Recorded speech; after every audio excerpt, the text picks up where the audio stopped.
Arkadaşlar merhaba, günaydın. Havva'nın lezzet evine hoş geldiniz. Hatmi çiçeklerimizi topladık arkadaşlar. Hatmi çiçeği reçeli yapacağız.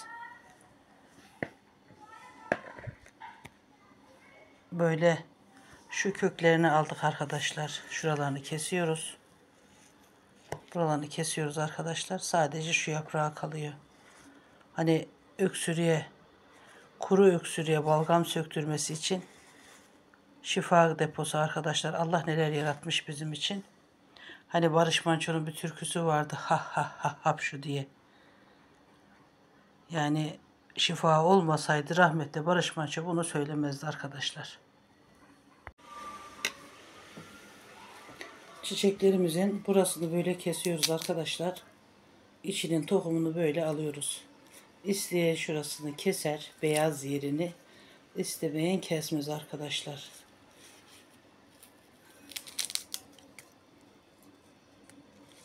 Böyle alıyoruz bu beyaz yerleri kalmasın diye. Bunu şimdi burasını keseceğiz, temizleyeceğiz, güzelce yıkayacağız arkadaşlar. Kurulayacağız. İsteyen mayalandırır, isteyen mayalandırmaz arkadaşlar. Mayalandırmadan da yapılabiliyor. Aynı gül reçeli gibi. İsteyen 1-2 gün mayalandırıp dolapta bekletip yapabiliyor arkadaşlar. Ben bu sefer mayalandırmadan yapacağım.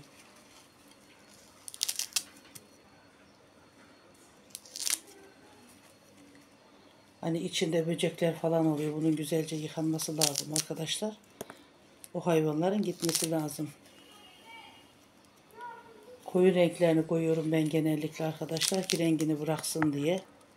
Eğer rengini bırakmıyorsa birkaç tane karadut veya vişne reçeli koyabilirsiniz arkadaşlar.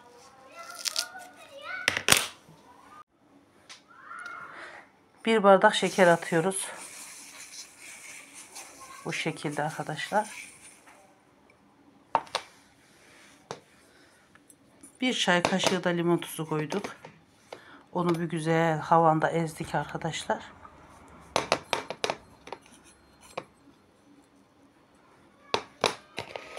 Aynı gül reçeli yapar gibi bir güzel ovalayacağız, böyle yoğuracağız arkadaşlar.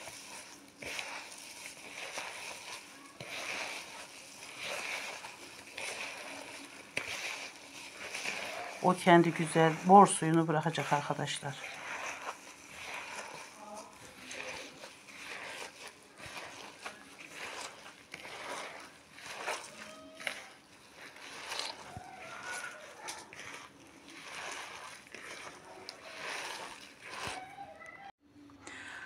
Beş bardak suya 5 bardak şekere 5 bardak su koyuyoruz arkadaşlar.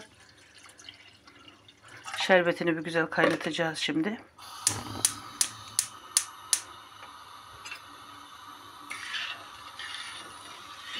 Şerbeti bir güzel kaynayandan sonra çiçekleri için atacağız arkadaşlar.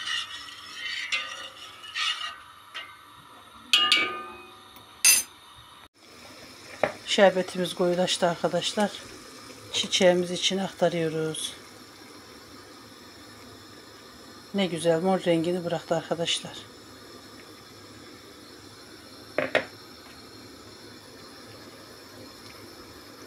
Hani herkes bazen yağ koyuyorlar biraz taşmasın diye ama ben tercih etmiyorum yağı arkadaşlar. İsteyen koyar, isteyen koymaz.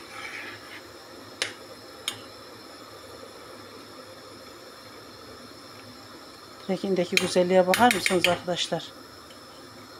Kaynamadan rengini bıraktı.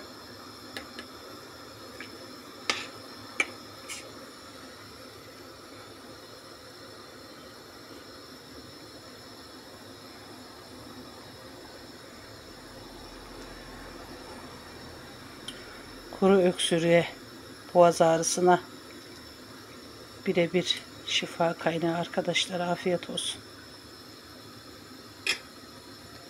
Ben biraz da karadut şurubum vardı. Ondan koyuyorum içine. Az bir şey. Bir de yarım limon sıkmıştım arkadaşlar. Hepsini bir ettim. Sonucunu göreceğiz inşallah.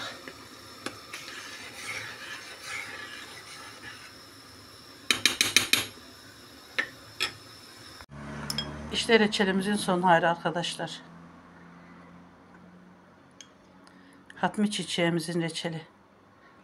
Hem şifa olsun hem afiyet olsun arkadaşlar. Hem kurusunu yapıyoruz, kurutuyoruz arkadaşlar. Hem de reçelini yapıp siparişlere sunuyoruz arkadaşlar. Afiyet olsun.